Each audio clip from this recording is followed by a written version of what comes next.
உருவம் ஒரு வில்லாக பார்வையொரு கணையாக உருவம் ஒரு வில்லாக பார்வையொரு கணையாக பருவம் ஒரு களமாக போர் தொடுக்க பிறந்தவளோ குறுநகையின் வண்ணத்தில்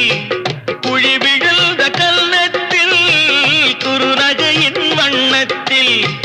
குழி விழுந்த கல்நத்தில் தேன் சுவையை தான் குழைத்து கொடுப்பதெல்லாம் இவள்தானோ நிலவு ஒரு பெண்ணாகி